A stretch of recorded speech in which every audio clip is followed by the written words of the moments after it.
ቲፒኤልኤፍ እንደ መጥረቢያ ነው። መያዛው እንጨት እንደ ሻዕቢያ ነው። ዋናው አዛዦች ባለጉዳዮች ሌሎች ናቸው። ከመጥረቢያው ጋር ከብረቱ ጋር ብንጋጭ እንጨቱ እስካለ ድረስ ከእንጨቱ ጋር ብንጋጭ እንጨቱን የሚያዘው ሰው እስካለ ድረስ ዘላቂ ሰላም አናገኝም።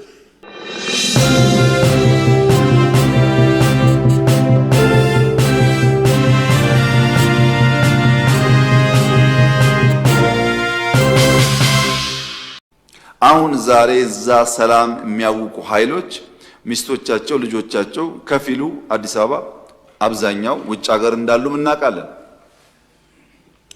አዲስ አበባ ያሉትን ከፊል ቤተሰብ ያልነካንበት ዋናው ምክንያት በአንድ ሰው ጥፋት ዘሆል ቤተሰብ መታመሱን እንደ መንግስት በወደ ሰፊነት ማየት ይሻላል ብለን ስላሰብን በርካታ ጥቅም ከማስገኘት በተጨማሪ ለምን ፕሪቶሪያ ተስማማችሁ የሚሉ ደግሞ በጣም በርካታ አኩራፊዎች ተፈጥረዋል።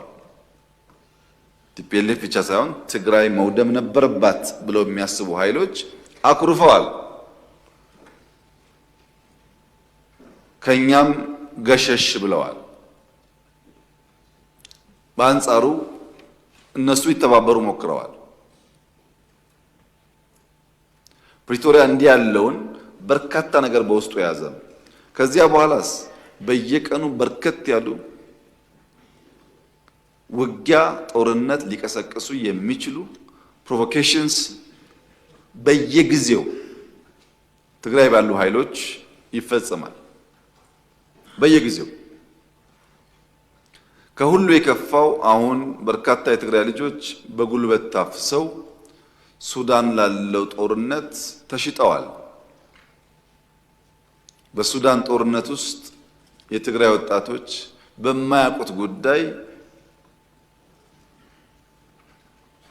ሕይወታቸውን እያጡ ይገኛሉ። ኢትዮጵያ ውስጥ ያለው ጉዳይ አልበቃ ብሎ ጉዳይ ወደ ሱዳን ተሸጋግሯል።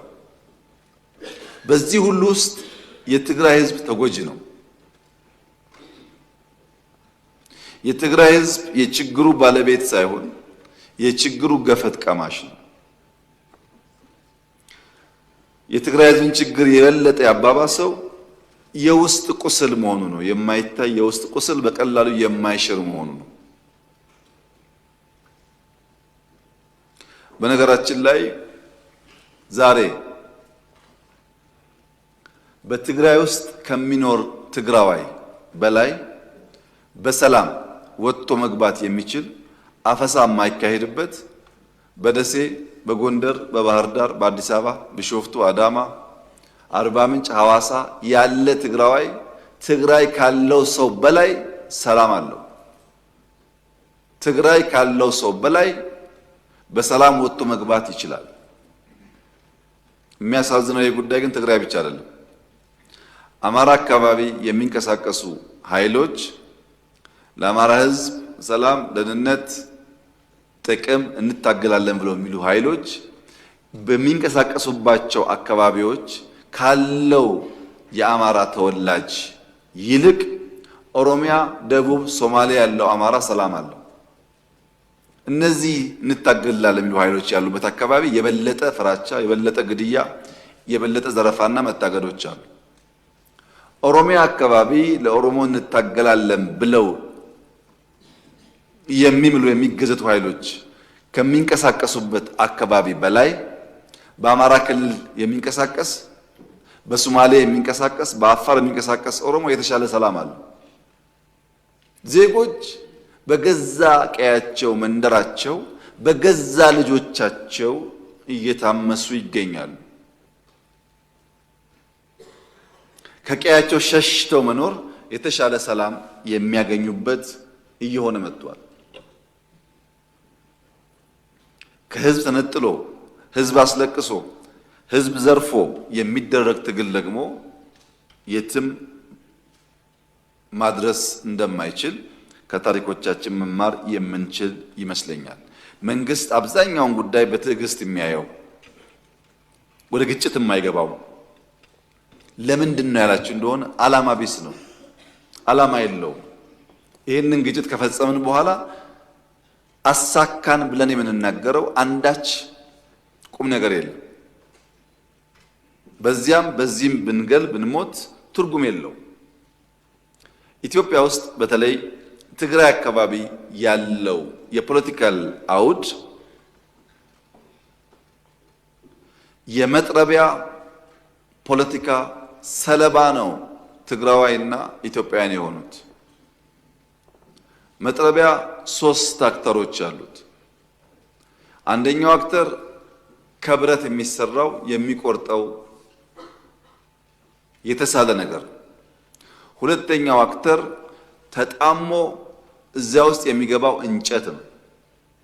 ሶስተኛው አክተር እንጨቱን ይዞ የሚቆርጠው አካል። የመጀመሪያው ብረቱ የተሳለው መጥረቢያ ምንም ዓላማ የለውም። የእንጨቱን ዓላማ ይፈጽማል። እንጨቱ ሲያዘው ብቻ የእንጨቱን ፍላጎት የእንጨቱን ዓላማ ፈጻሚ እንጂ የራሱ ሐሳብ የራሱ ዓላማ የለውም። እንጨቱም የያዘውን እጅ ወደ መራው የሚሄድ በያዘው እጅ የሚታዘዝ የያዘውን እጅ ፍላጎት የሚመልስ እንጂ የራሱ ዓላማ የለውም። ቲፒኤልኤፍ እንደ መጥረቢያ ነው። መያዛው እንጨት እንደ ሻዕቢያ ነው። ዋናው አዛዦች ባለጉዳዮች ሌሎች ናቸው። ከመጥረቢያው ጋር ከብረቱ ጋር ብንጋጭ እንጨቱ እስካለ ድረስ ከእንጨቱ ጋር ብንጋጭ እንጨቱን የሚያዘው ሰው እስካለ ድረስ ዘላቂ ሰላም አናገኝም።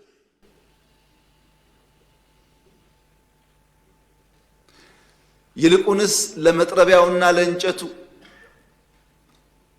ያለኝ ምክር የኢትዮጵያ ሰላምና እድገት ይበልጥ ተጠቃሚ ያደርጋችኋል፣ የሚልካችሁ አካል መጠቀም ያደርጓችኋል እንጂ ምንም ፋይዳ የለው የሚል ሲሆን፣ በእኛ በኩል ግን ዝግጅቱ ኢትዮጵያ የሰላሟ መደፍረስ ምንጭ የት እንደሆነ ስለምናቅ ከምንጩ የሚነሳውን ማንኛውም ትንኮሳ ለመከላከል የሚያስችል ቁመና በመፍጠር ላይ የምንገኝ መሆኑን ለተከበረው ምክር ቤት መግለጥ እፈልጋለሁ። የኢትዮጵያን አንድነት የኢትዮጵያን ሉዓላዊነት አደጋ ውስጥ ሊያስገባ የሚችል ማንኛውም ነገር ከመጣ ለመከላከል የሚያስችል ቁመና እንዳለን ላረጋግጥላችሁ እፈልጋለሁ።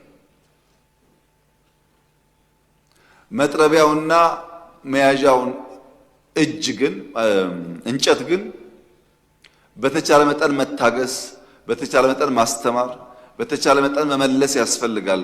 ጉዳቱ የጋራ ስለሚሆን ታስታውሱ እንደሆነ ባለፉት 5-6 ዓመታት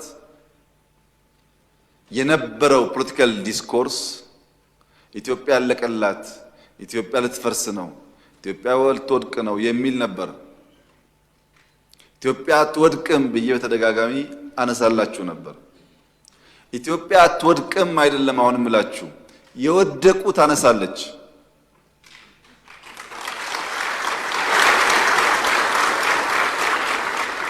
የወደቁ ታነሳለች፣ የተኙ ታነቃለች። ሊለሙ ሊበለጽጉ ሲገባቸው ያልገባቸውን ወንድምና እህቶቿን አንቅታ ወደ ብልጽግና ጎዳና ትወስዳለች። ይህ የኢትዮጵያ ጉዞ ይሆናል። በነገራችን ላይ ዶክተር ደሳለኝ ጫኔ ዛሬ ጥያቄ ንግግር ሲያደርጉ በጣም ደስ ያለኝ ነገር ምን ያክል መደመርን እንደበሉት ነው። እውነቴን ነው። በጣም ደስ ያለኝ ስለ ሚዛናዊነት፣ ስለ ክልል ኢምፓወርመንት እና ስለ ሀገር ዩኒቲ ኮሪደር ላይ ብቻ ሳይሆን ዳይቨርሲፋይድ ኢኮኖሚ ስለመገንባት በጣም ትላልቅ ቁም ነገሮች አንስተዋል። ሙሉ በሙሉ የመደመር መንግስት ተሳቢዎች ማለት ነው።